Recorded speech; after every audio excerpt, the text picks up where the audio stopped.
Meet Tom Homan, the incoming Trump administration's new border czar, who is causing a new wave of liberal meltdowns because he actually cares about the border and says things like this. Is there a way to carry out mass deportation without separating families? Of course there is. Families can be deported together. That's right, the anchor babies who are automatically granted U.S. citizenship for some odd reason that needs to be fixed, even though their mothers are criminal, illegal invaders and shouldn't even be here. They can go back to their parents' homeland and have a nice life wherever they came from. Here's Tom Homan earlier this summer at the RNC sending a message to the invaders. I got a message. As a guy who spent 34 years deporting illegal aliens, I got a message to the millions of illegal aliens that Joe Biden's releasing our country in violation of federal law. You better start packing now. That's right. Get out. Go You're home. damn right. Because you're going home. Adios, amigos. Let's compare and contrast him with the current and thankfully outgoing border czar. It is wrong to somehow suggest that an undocumented immigrant is a criminal. Being an undocumented immigrant is not a crime. I know what a crime looks like. An undocumented immigrant is not a criminal. An undocumented immigrant is not a criminal. An undocumented immigrant is not a criminal. Well, we get the point. On day one, I will seal the border and will begin the largest domestic deportation operation in the history of our country. And if other countries say they won't take them back, we're not going to take them back, I will say that, yeah, here they come. You're just going to hold on to your britches, because here they come. They're coming back. Let's take a closer look at this great patriot who already worked within immigration and custom enforcement and had to deal with the liberal lunatics being quite upset about it. Mr. Homan, your name is on this. Is this correct? Yes, I signed that memo. So you are the author of the family separation policy? I am not the author of this memo. You're not the author, but you signed the memo. Yes, a zero tolerance memo. And so the recommendation of the many that you recommended family separation. I recommend a zero tolerance. Which includes family separation.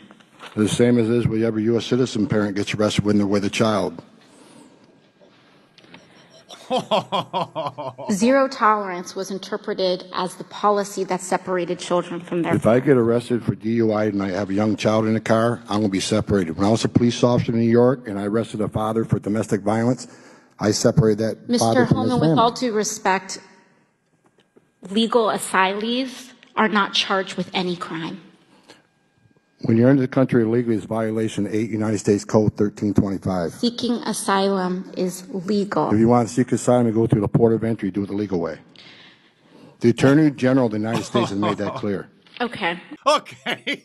I mean, what's next? Is New York City Mayor Eric Adams going to announce that he's going to cut off free food stamps to the illegal invaders? Oh, wait, what's this? Announced that the city will no longer issue vouchers to migrants to pay for food, ending a controversial program that had repeatedly come under attack by conservatives and others. By normal Americans, you mean? This pilot program in New York City, drenched in both humanity and controversy, distributed debit cards to migrant families staying in city-funded hotels and allowing them to buy their own food.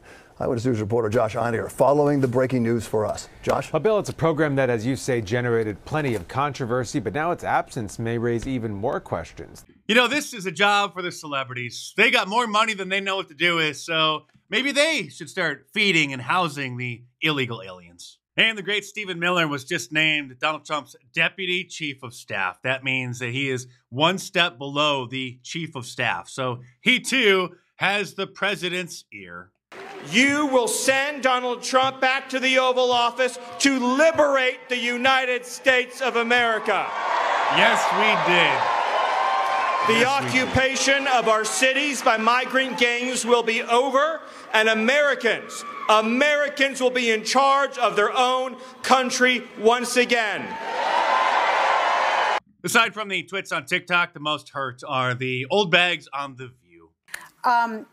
Look, Donald Trump won the electoral vote. He won. He's going to win the House. He won the Senate. For all effects and purposes, he's got the Supreme Court. They've given him... A total victory. Community. This is what the country voted for.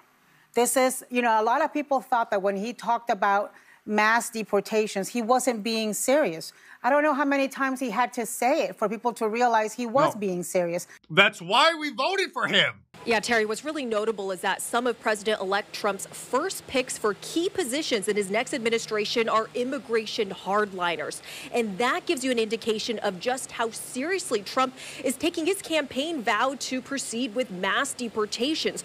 Well, it's about time. Sorry, no vacancy. And if you agree and you want to get a great shirt and sponsor my channel, head on over to markdice.com or click the link in the description below and order your Sorry No Vacancy Deport Them All shirt. And now all of my shirts are available up to 5XL for you guys in Wisconsin.